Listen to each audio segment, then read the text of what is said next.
How Amazon delivers packages to your door tells you something about the good and the bad of entrepreneurship in the United States right now. Amazon doesn't actually employ drivers. They get packages to your house in one of two ways. If one of these trucks show up in front of your house, that is probably a DSP, a delivery service partner.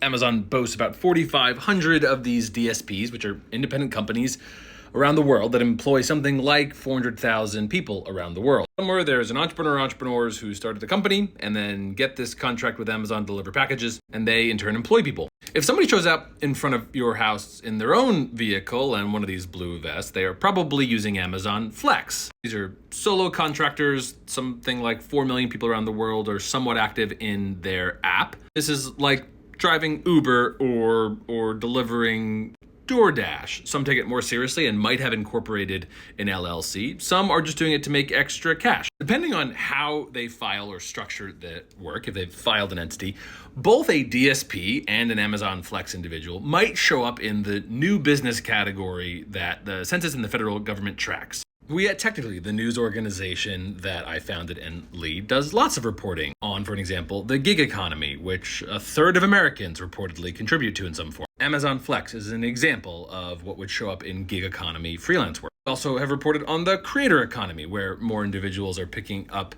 income on apps, either directly from advertising shares if their platform is big enough or via small brand and sponsorship deal. So when we at Technically report on booming entrepreneurship in the United States over the last few years, which it is, understandably I get questions of how much is that just skewed by these different gig economy, creator economy, sole proprietorship numbers. For example, a friend shared this YouTube video with me with 1.5 million views. "Poor people are starting lots of new businesses. It's destroying the economy," shouts the headline. The video makes some mistakes, but gets a lot more views than I do, so it says something about the world. So let's go to the St. Louis Fed, which has the popular Fred data dashboard.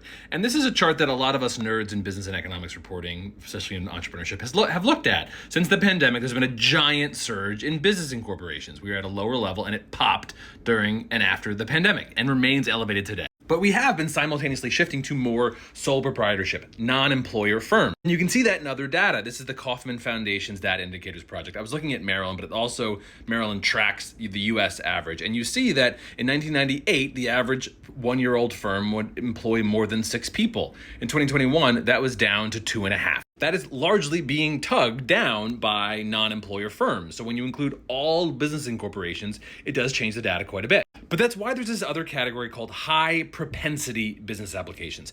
These are firms that have a high likelihood to employ people. This includes cafes and restaurants because they disproportionately are likely to employ people, but it also includes your technology firm, your sciences, and other more classic high growth multiplier effect firms. This chart is good. After a collapse in the Great Recession period and a slow, low base during that run-up in the 2010s, it popped post-pandemic. So gig and creator work absolutely is shifting our economy. And we do have split experiences with entrepreneurship.